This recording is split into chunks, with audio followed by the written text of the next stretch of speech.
There is nothing wrong with your internet. Do not attempt to adjust your settings. We are controlling the podcast. We control the squealing and the screams. We can make your heart flutter, your eyes blur from tears, or sharpen your mind to crystal clarity. For the next hour, sit back. We are in control of what you hear. We repeat, there is nothing wrong with your settings. You are about to experience the awe and mystery known as the female mind. You are now entering the Fangirl Zone. Hello everyone and welcome to Sci-Fi Talk on the Fangirl Zone, a podcast where we discuss shows on the Sci-Fi Channel. I'm Sean Fangirl S. And I'm Steve, and tonight we'll be discussing episode 3 of season 4 of Wynonna Earp. Okay, so we are ratcheting up. The insanity. Yeah, it's like, wait, what? Yeah, I had a lot of that happen. Absolutely. And it has been very hard to tweet. Yes. And kudos for Melanie's first directorial debut. Yes, especially because it wasn't one where she wasn't really in it. Right. I feel like that might have made it a little easier for her. Oh, absolutely. If she wasn't, I mean, granted, it's called Wynonna Earp, but she was in a lot of this episode. So we'll get to that in just a minute. Why don't we get hit with some ratings news? Episode 3 brought in a 0.07 in adults 18 to 49 with 0.348 million viewers, making it the 96th overall cable show for the day. It did bump up a little bit over last week's 0.248 million viewers, so. And I just want to say in advance, I think it's hilarious that Nedley's being what he was, where he was, and getting to say what he did. Yes. We'll get there, but I just had to say that. We got some new cast members. We sure do. We got a Sheriff Claiborne, who is Ty Olson, who just happened to play a vampire on Supernatural. And he was like a good vampire. So I'm like, what is he going to be here? Right. And Casey, who I believe was Wynonna's cellmate. Yes. In the very, very small cell. Oh, Andrew you should Fogg. Remember that cell. Yeah, very, very small. Yeah. That's why I'm like, you put Bobo was in there. Yeah, Bobo took up like the whole thing. Yeah. That's why I'm like, wow, now it's 2 people? Holy cow. And we got a couple more people. Would you like to introduce our new cast? Oh, yeah. The Glory Hole owner is Noam Jenkins, and Cleo, I bet she's a Clanton, is Savannah Beasley. They hinted that it was something, and they just kind of left it hanging out there, so... Right. We just know that she hates Wynonna, with Wynonna having no clue as to why. Who she is, yeah. Right. And hey, guess who else is back? We got Danny Kind back as Mercedes, which totally threw me when I seen her. Yeah. Portia Control. Oh, my. Right? I'm like, what is this? And somebody who I think we haven't seen in several seasons. Yeah. Dana Christina, who plays Chrissy Nedley. I was like, who is this? Like, seriously, I did not even remember who she was. Right. Like, all right, well, I guess we're going to be bringing back some oldies. So what does that mean? That's what I'm wondering. So let's jump into episode 3. Look at them beans. Wynonna finds herself on the wrong side of the law, and Doc partners with a new demon. Okay, Doc, I think you've gotten yourself in enough trouble. Yeah. Maybe not, but I'm thinking maybe don't do it, but we'll get there. Yeah, he still hasn't learned. No, apparently not. So Wynonna and Doc are still unaware that they've been missing for 18 months, 3 weeks, 4 days, and probably several hours. And they decide to mosey on over to Shorty's for a stiff drink. I'm sorry, but when they noticed that there were people hanging, as Doc said, with a hemp necktie, yeah, maybe you should have moseyed on over to the homestead. Yeah. But instead, Shorty's apparently is the go-to. And it's now a high-end organic food establishment. What? Yeah. And a lot of macrame, apparently. Yeah. And I cannot believe what I saw on the menu.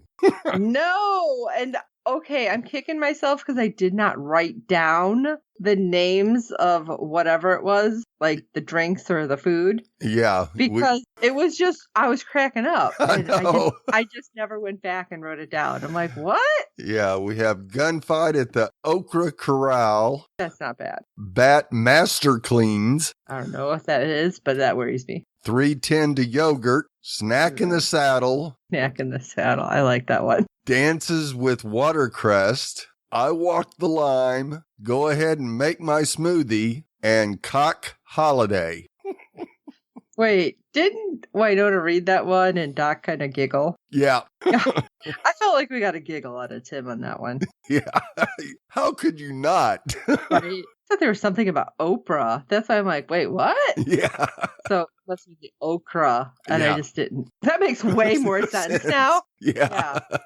Okay, light bulb there. Chrissy, she is working behind the bar. And when she spots Wynonna, she is none too happy. Oh, no. She goes BS crazy. Right? And I'm like, she's enacting a citizen's arrest. I'm like, is that what's happening to those people outside? Right. Citizen's arrest. It's like, what? And I love it. For what? I mean, her and Wynonna may not have been BFFs, but excuse me? Like, for the murder of my father. What?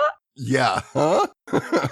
I'm doing that Scooby-Doo head shake because what do you mean your dad's dead? Right. Hold on. But it has been 18 months, 3 weeks, and 4 days since we last saw him. So a lot of things have changed in good old not purgatory. Yeah. And my question is, did Mercedes run again then? Right. I mean, she does pop up, but it had me scratching my head. Yep, me too. But apparently a citizen's arrest is free for all.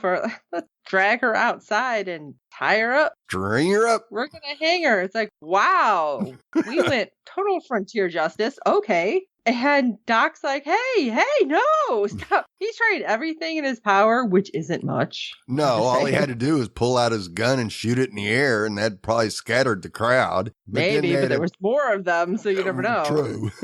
And it probably would have got him arrested as well. Yes, that's true. Because, who knows? That's probably against the law to even have a gun now. Thankfully, before Wynonna could be pulled up for her supposed crimes, Sheriff Claiborne, I don't know if we should trust the man with that last name. No. They order Wynonna free because, rest assured, she'll have a trial, just like those other felons that we hung last week. Wow, this isn't making me feel better. No. And he handcuffs her and drags her off. And Wynonna's like, Doc, do something. He's like, I will fetch Nicole. Because he's got no idea what else to do. No. But again, it's like, wait a second. When we left, Nicole was sheriff. Right. What is happening? So we do 5 get minutes to see, in and we're already just over our head in insanity. Oh, God. And I'm sorry. Since when did prison jumpsuits suddenly become sexy? Right. They got Wynonna changed pretty quick, and it's like, oh, look at this. It's fitted. She looks good. Apparently, orange is her color. Yes. Orange is the new Wynonna. Yeah. And like you said earlier, we see her in the glass encasement that held Bobo, but her roommate is a half-demon named Casey, who, thankfully, is pretty chatty. Yeah. Because he helped fill her in on everything over the last 18 months, which was pretty funny when she's like, just pretend like I don't know what's happening. And he's like, okay. Well, they evacuated the town. She's like, after that. Oh, well, it was evacuated due to forest fires, aka Bolshar's blood moon party, and a whole new crop of demons decided to flood into purgatory. Like when somebody has a bush party and everybody comes, but nobody knows who started it. And right. Wynonna, of course, says, yeah, everybody comes for the bush. Yeah. Wynonna. Tisk tisk. And, oh yeah, there's also a new border, because when she asks, well, why didn't you just leave when things started going crazy? Well, there's new border patrol, and all sorts of guards around the perimeter, and demons can't go anywhere. Humans can, but I'm only half demon. So I'm wondering if that means he technically can go, or if they keep him, if it's the perimeter itself. I mean, that wasn't exactly explained. No, it wasn't. But so I expect any portion of your being is demon, you're stuck. Ah, so do we think that it's like a BBD thing that has them trapped there, or kind of like how it's always been with the Ghost River Triangle? They can't leave. Yeah, no, I was thinking that had to be BBD. Oh, okay. I was wondering. So I wonder where the vampires fall on that list. Just curious. Uh-huh. Well, Cleo comes in and changes everything. But Waverly also comes in and attempts to change things, posing as Wynonna's lawyer. Oh, Waverly. It's like, do you think nobody's going to know who you are because you have your hair slicked back and you're wearing glasses? I mean, I wasn't quite sure what that whole thing was. I loved how Wynonna didn't know what Horbius Capus was. Oh my gosh. Nobody, no crime. Right. When Waverly's like, I'd like to file a judicial complaint. And really? No. What? I'm feeling like this isn't a very formal setting, Waves. Right. It's probably not going to help. You can start throwing out the legalese. It doesn't matter. No, you're talking to a sheriff. Like a legal kind of guy, you know. No, not at all. But hey, you know what? The magistrate's responsible for that. And hey, look who just showed up. And it looks like somebody that Waverly may have partied with back in the day. Right.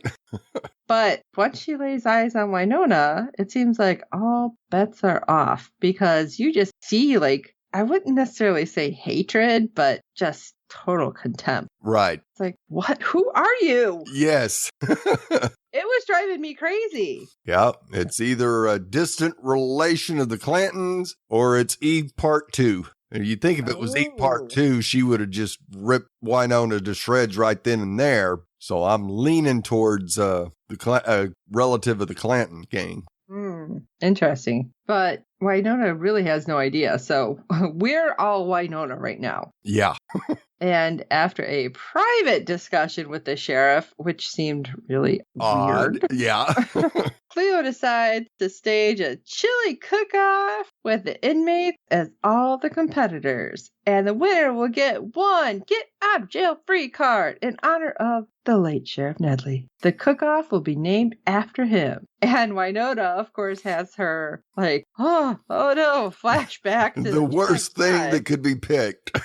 Right? And Wynonna also happens to mention, apparently, I haven't pooped in 18 months. It's like, well, dude. Really? Yeah, we all figured that out. You didn't have to mention it. Right. That old backlog gets you every time. Oh, man. And we get to see Wynonna, Casey, and the other unknown inmates preparing for the chili cook-off at not Shorty's, because I'm guessing they didn't keep the name. But I'm like, oh, okay, nobody's in the kitchen. Apparently we have hot plate. And chili takes a while, so how long were they there? Right. Just wondering. And how do you not know to at least, like, generally how to cook chili? Really, Wynonna? You're throwing in just the cheese goes in, right? Yeah. First. I seriously, I can't even talk because I was so like, what? Yeah. No, she can't cook her a wet noodle. Right. I'm like, can she even make a sandwich? I mean, I'm starting to wonder about this woman. I love you, Wynonna, but come on. Obviously, Nicole and Waverly have way better culinary skills. Yes. So they arrive to try to help, and Wynonna, of course, is super happy. And, oh, great. Things get off to a rolling start, but it's even worse than we thought. Yeah. Because, well, I thought I would just judge it, but I decided to have somebody else come and help me. The second prettiest girl in Purgatory. Miss Kidney Bean. And who would that be? That'd be Nedley's daughter. We're so screwed. And Wynonna knows it at that moment. Yeah. And poor Nicole, because she's dealing with her own stuff, revealing that the magistrate arrived after she returned to Purgatory and pretty much ousted Nicole and brought in her own sheriff. So nothing but good could happen, I'm sure. Right. Especially after he decides to butt his nose in and mention, oh, I'm sure Rachel's fine all alone at the homestead. So Nicole's like, gotta go. Of course, not before saying this, pretty much the same thing that Wynonna said because Waverly wanted to make it a vegan chili. Right. It's like, we want her to win. Yeah. This is not going to do it. And I was dying when she's like, not today, Satan, or like however she said it. Yeah. Satan. Knocks So over what does Wynonna do? She goes and grabs all of Casey's bacon. I'll give you $20 for half of your bacon. He's like, you don't have $20. But she grabs it and runs. Poor Casey. But I don't know, because somehow, Wynonna's announced the winner. And I'm like, well, this probably isn't good. No. Because it wouldn't be that easy, right? Right. It's rigged, and not for a good reason. No, because she's being hauled away and she's like, wait, I'm your chili queen. What are you doing? Especially when you see Waverly taste it and spits it out. Yeah. Not just because it had meat in it, I'm sure. Right. It was horrible. Yeah. Apparently, Cleo's got a whole different thing in store for her. And when Cleo drags Wynonna back to the station and she's searching around for keys, talking about how, oh, he doesn't like when I drive any company vehicles. And I'm like, what are we talking about? I honestly thought something was going to happen and she was going to pop up as BBD. Right. Because the way she was talking, she's like, I have to get you out of here. We got to go. And I'm like, wait, what? Yeah. Is she somehow on our side? Like, I wasn't 100% at that point. I wasn't trusting it at all. Oh, I didn't want to trust her. That's why I'm like, head scratcher. What's going on? But we find out because they deposit her at the border of the Ghost River Triangle. And Wynonna's like, what is going on? Because is she just going to let her go at that point and be like, get out, go walk over. We don't want you here because they know that you'll be able to do something. Right. Oh, no. That's not why they're depositing you there. No. Because in fact, we're going to tie your legs and your hands together. And I'm not going to tell you why I have a grudge because she never found out. All she knows, well, does she even know for sure that she's not a revenant? She just assumes she's not a revenant. Right. So, question mark abound. Yeah. Now let's zip over to the homestead. Start from the beginning. Waverly dancing around in her nightie and getting to meet Rachel. That's not awkward. Right. Rachel offers Waverly some homemade kombucha. I think that's how you say it. I don't know, because it's like, oh, okay, moldy stuff. You know, you need to maintain your hydration, especially after stair sex. And I love it. She's like, you heard that? I really wanted her to be like, the neighbors heard it, and our neighbors are several acres away. Yeah. But suddenly, Rachel's notified of a catch in one of her traps, which Nicole comes hauling ass. Out of nowhere with fully clothed, gun in hand. It's like, oh my gosh, okay, Nicole. Apparently, the demons have been attempting to claw their way into the homestead. This really makes me wonder what's going on. Why are they trying to get in there so bad? Right. I mean, the revenants, we know why they were trying to get in there, because they were trying to get rid of the herb. Right. But now all the monsters who are roaming the Ghost River Triangle are trying to get in. What is happening? Right. And why is Waverly arming herself with a giant decorative spoon? Yeah.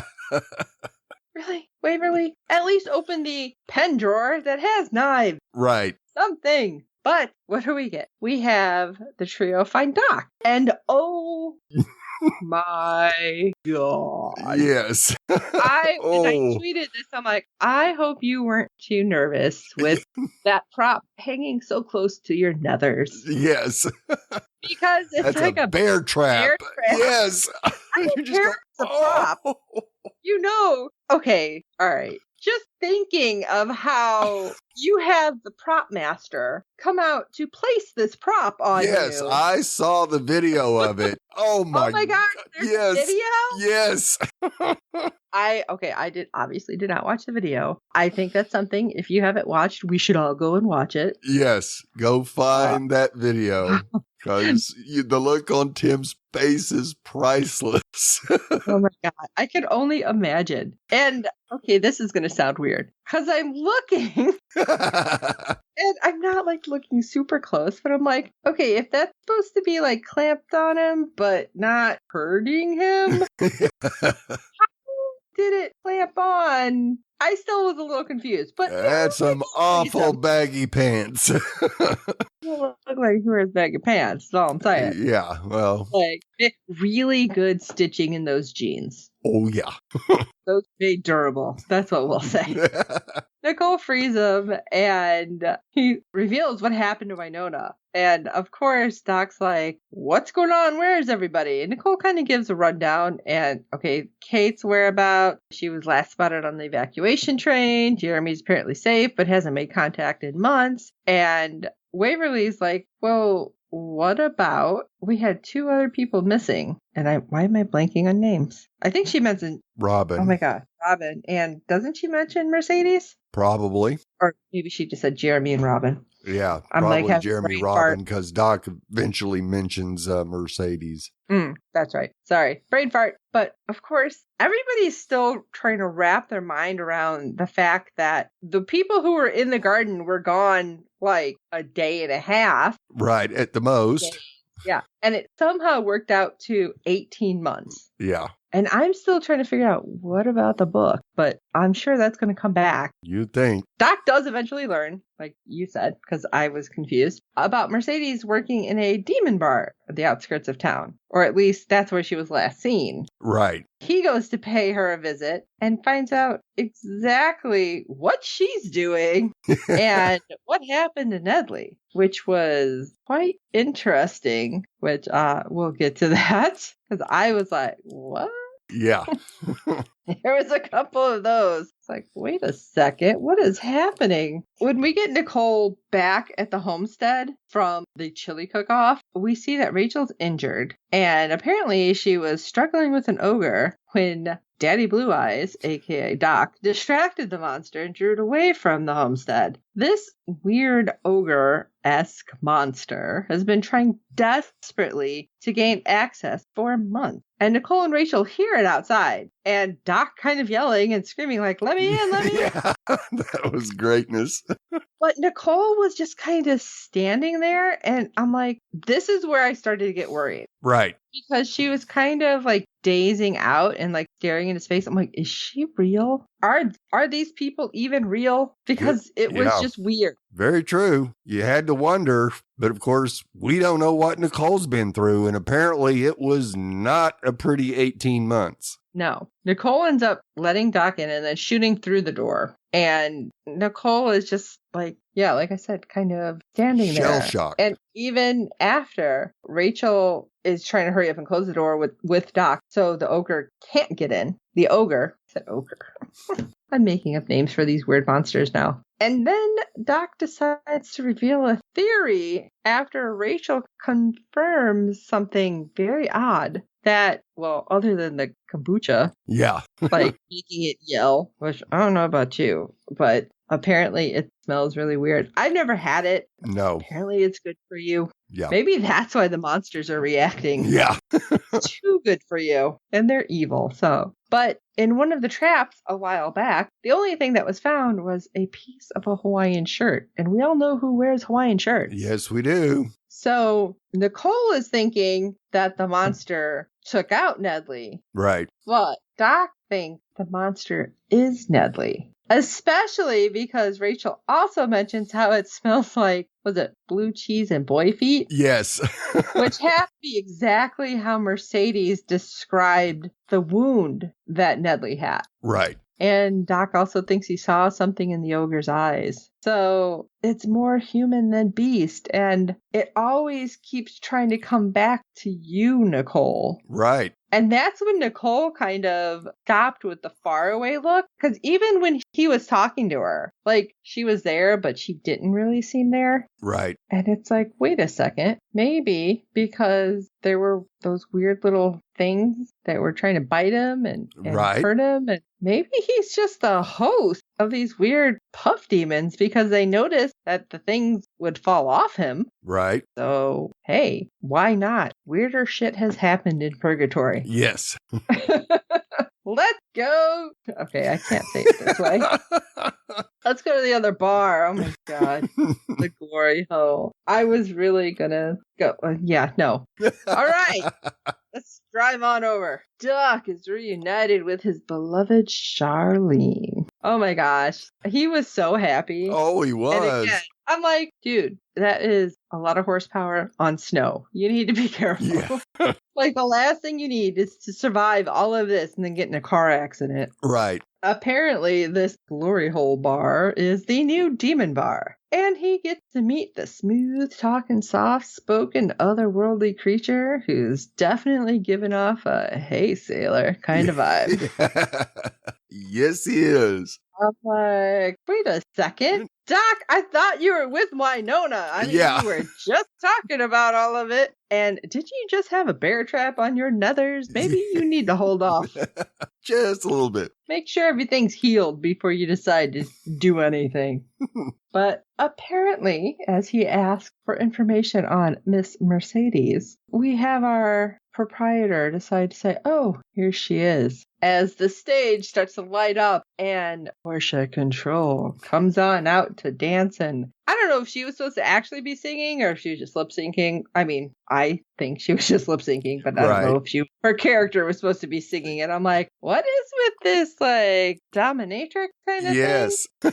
Yes, cracking the whip. Yeah, and then at the end, she kind of smile hisses, and I'm like, wait, is she a vamp? Right, because you see the teeth. Yeah, like, what? What is happening here? So Mercedes, when she's done, comes to chat with Doc, and she's like, hey, what's up? Yeah, I'm glad you're back. What's been going on? And he's like, who turned you? And she's like, oh, no, this is an act. This is for safety, because it's even less safe for humans. Like, Yeah. in purgatory, Wow. So I'm better off hiding out with the monsters. It's like, that's a scary thought. Yeah, that says a whole lot there. Exactly. She does reveal that she did everything in her power to help nurse Randy back to health, but he ran off. And I'm thinking, really, is that kind of like when you were going to stay and protect Kate? Like, that's what went through my eyes. I'm like, exactly.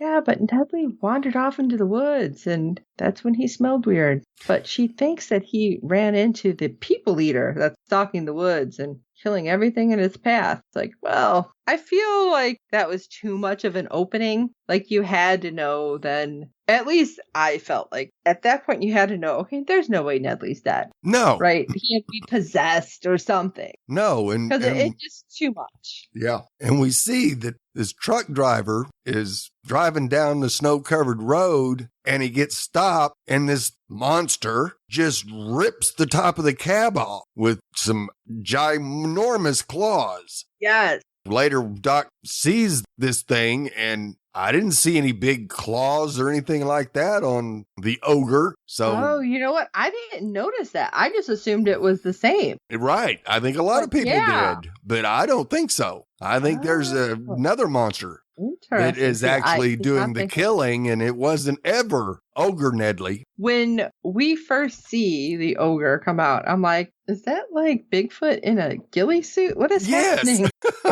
It didn't look like a monster. No. So, yeah, I didn't even think about that you don't see the claws and stuff. So, interesting. So, there's more. I believe so. Which can really prove bad because Doc found the abandoned booze truck. Hey, lucky day. Yeah. And that's when he finds the ogre, makes eye contact, and he's figuring stuff out. But Doc returns to the glory hole and says, I know where your truck supply is. Here's a bottle. Because apparently he ran away from the monster carrying a bottle of this. Yes, he did. He was not going to put it down. No, but I would like to strike up a partnership to ensure that the demon owner's product arrives safe and sound. And now that you say this is a bad idea. Yes. Because I didn't think of that. I'm like, oh, he figured this out. I know how to do this. Huh. Interesting. Right. Because now, what does Doc want in return? A favor to be determined, of course. Yes. That is not good either, Doc. No. Although, better at this point to have somebody owe you. Right. So, we'll see how that works out. Right. Let's go back to the border where Cleo dropped Wynonna off. And before she is devoured, Waverly arrived. And she doesn't have any kind of weapon. But somehow, as she's kind of pushing the magistrate, she wrestles the t-shirt cannon gun away from her. I mean, I guess if you're really close, that could hurt. Yeah. Those things, they can shoot several floors up. Oh, yeah. So, yeah, true. you get it hit with it point blank, it's going to hurt. Now, It's it is funny, only though. a T-shirt, but. Yeah. And she made a point. We only have size 2X. It's like, I don't know. It was just strange that she was giggling, and that's what she uses. If you're afraid of the monster, why are you only coming out there with a T-shirt cannon? Right. But hey, look who else arrives. Doc and Nicole. And Nicole is armed with a water gun, and Doc has rope. And This was an awesome scene. oh my God. So Doc's trying to lasso the ogre, and Nicole's blasting with water. It's like, is she using the kombucha? Whatever. Right. But as it's happening, Wynonna is just laughing her ass off. She is sitting there or laying there. Right. She's still like tied up. Yep. And what is going on? It's just like, I couldn't really wrap my mind around it. Right. Because it's like only our group would have something like this happen. Yep. And it's so like silly and out of place that it really worked. Yeah. So weird. But hey, the water gun managed to blast away those puffs that were clinging to Nedley's skin. And as he's finally laying there, he is in his birthday suit. Yeah. Now, Waverly did finally get Wynonna like released from those ties. Tie wraps. Yeah. And Wynonna decides to blast a T-shirt over to Nedley so he can cover his Nedley's. Apparently he doesn't remember what happened, and he's like, what happened? She's like, you survived. And Nedley, for the win, Yes. got the F-bomb for this episode. And I just thought that was funny. Yeah. Pure Nedley. Yes, totally. And the gang returns to Shorty's, or not Shorty's, however you want to put it. So Nedley can reunite with his daughter. I'm sorry. I don't care how angry you were. You were about to hang me. Right. I think I need a little bit more than, oh, I'm really sorry. No. Yeah. You're going to go stand your butt out there and tell everybody how sorry you are. Yeah. That's me. I'm sorry. But Nedley tried to talk to Nicole, but she like brushes him off, and I didn't understand why. So I'm hoping that kind of comes out more. That's, again, another reason why I'm like, wait, they were super close. Right. Is she really Nicole? I'm starting to get worried. Could be. Especially little things that just kept being said. I'm like, I don't like this at all. Right. But Nicole does say, you need to get Chrissy out of Dodge. And again, when we see Waverly and Nicole making out in the bedroom, and Nicole doesn't divulge what happened in the 18 months that Waverly was gone, but Waverly does say, oh, I would totally know it's you. I know every inch of you and like how you taste. And she kisses her, but she kind of stiffens at that. Right. That's why I'm like, ugh. Yeah. I'm hoping, and this sounds weird. This really sounds weird coming out. I'm hoping it's PTSD and it's not Eve. Right. She's been battling a lot of demons By with just herself. her and Rachel. Right. And yeah, she's had to play mommy and daddy to Rachel. And I just feel like, okay, now you really understand what Wynonna's been doing. Right. And why she has kind of a twisted sense of humor. Yeah. And drinks heavily. True. And can I just say that the hug that Wynonna and Nedley shared in Shorty's, Right. when he was like Winnie the Poohing it, Yeah. that was just funny because it's like, okay, we're going to do this weird, awkward, we're not getting too close hug, and Yeah. he's holding the shirt down. That was just amusing to me. Yeah. But the final scene, we do get to see, well, I'm sorry, not the final scene. We do get to see Chrissy leaving Purgatory, and she stopped at the border. It's like, okay, simple border check, I guess. They're checking her papers. When are you coming back? She's like, never. Okay, well, maybe for my dad's birthday. And she's like, well, I have to show my supervisor. And as the supervisor comes over, he's like, okay, you're good to go. She happens to whisper, they're back, and pulls back, and it's Jeremy. What? I'm like, oh, God, Jeremy. So he's now part of BBD again, Yep. but in charge, not just a science Flunky guy. scientist? Yeah, apparently. Now, I don't know if he's just in charge of the border or if he's in charge of all of BBD. Interesting. I guess we'll find out. Yeah. We do get to see. Now, this is where we're going into our final scene. Wynonna and Rachel having a little chat about Wynonna's clothes and I guess sleeping arrangements. Wynonna's like, yeah, you keep to bed. I'm better out in the cold. Saying, okay, Jon Snow in a B cup. Yeah. But I'm thinking, that is downstairs, right? That's what it seemed like. Didn't Wynonna have a bedroom upstairs? Yeah. Like, what is happening? Okay, weirdness. Yeah, but whatever. We're just talking about the sleeping arrangements. And, of course, if both bedrooms are upstairs, Wynonna's heard Nicole and Waverly forever. So, yeah, let Rachel listen to it. It's like, yeah, I'm going to go. It just looked like that bedroom was downstairs or that bed. Right. That's it why might I'm have like, been. what? I'm so confused with what's happening where anymore. But Wynonna goes into the barn and all of a sudden there are military people. And Wynonna, as a bag's being thrown over her head, oh, it's good to be home. Yeah. I guess this is just old hat by now. Weird stuff happening. Yep. Oh my gosh. So this was just nuts. And we're not the only one who thinks so. No. Because we got some feedback from our friend Fred from the Netherlands. Let's take a listen.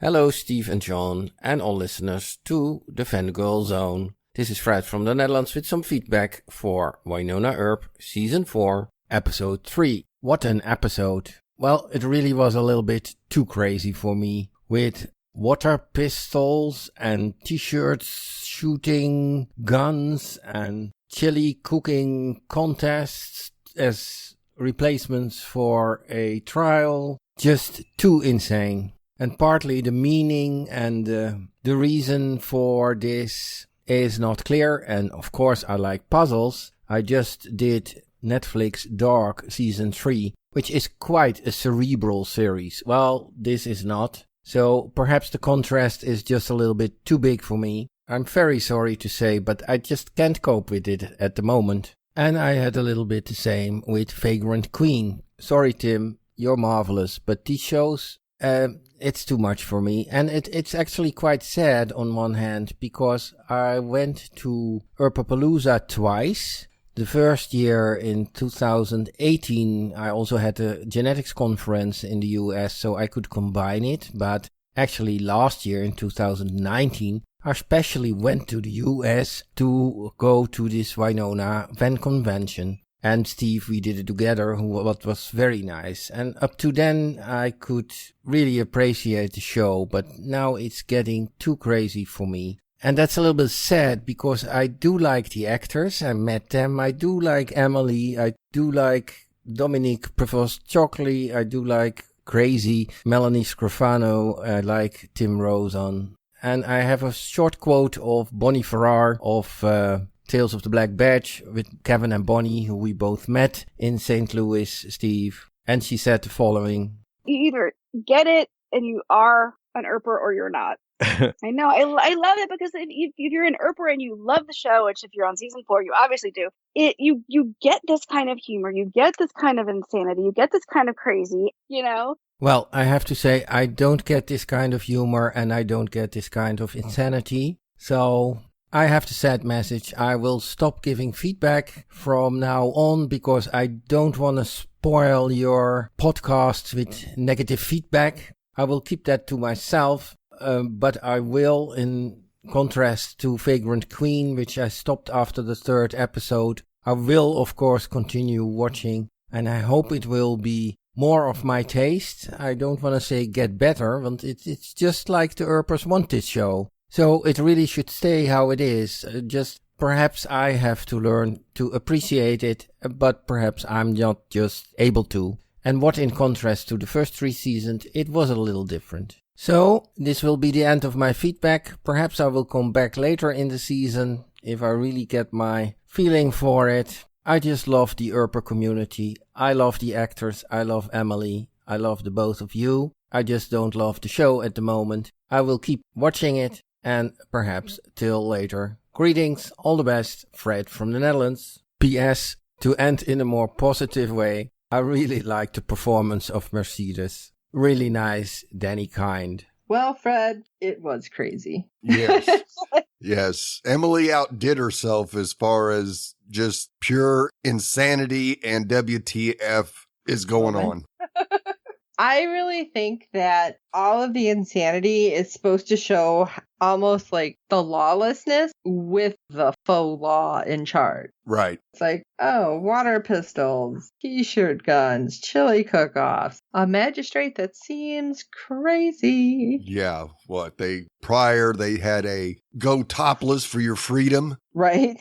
Dance off. Wasn't Yeah. it a dance off? So yeah, things are really out of control. And I think that is really the point they're trying to make. Right. That weirdly, the Earps have kept Purgatory together, even though it seems like they weren't helping. Yeah, I think so too. I do believe that we are going to get some answers as to what might be going on when Wynonna gets to talk to Jeremy. Now, he may not have all the answers, because like I said, if this is Eve's doing, he wouldn't know anything about Eve. He probably doesn't know anything about the Clantons. Now, he should, but, he's going to fill her in on all the monster stuff. But who caused it, he probably won't know. That's true. We are going to be sad if we don't get your feedback, but we totally understand. Yes, absolutely. That maybe after just like an episode or two, it'll start really coming around and making more sense, and the pieces are going to fall into place, and you'll be back. That's right. Because, of course, we love you too, and all the Earpers and the cast, and we do hope you like Vagrant Queen, because we did. Unfortunately, we only got one season, but you can check that out too. But we look forward to you coming back, because I'm sure this is going to make a whole lot more sense soon. Yes. I think Soon-ish. before we get through the first 6 episodes, we'll have a much clearer picture of what Wynonna's actually having to deal with now. Yes. Well, thanks for your feedback, Fred. And like I said, I hope we hear from you sooner rather than later. Anybody else who would like to join the feedback fun, let us know. Shoot us an email, or like Fred does, do an audio. Send it to sci-fi talk@fangirlzone.com, or you can surf the web and check out www.fangirlzone.com to find our contacts page and send us your feedback any of those ways, because there's tons of ways to get a hold of us. And while you're at it, if you can rate and review us on iTunes and every other platform you find us on, because good ratings and reviews help other fans of the show find us. Tell your friends about this show. Oh my gosh, because this is so crazy. They can watch 3 seasons and then catch up to where you are now. And you can talk about the insanity, because who doesn't want to talk about the insanity? Yeah. This is just getting like, woo, cuckoo for Cocoa Puffs. But we, of course, hope you're enjoying the show and the podcast. So for this episode of Sci-Fi Talk, I am Sean Fangirl. And I'm Steve. Vacation is over, assholes. It's time for a holiday. And until next time.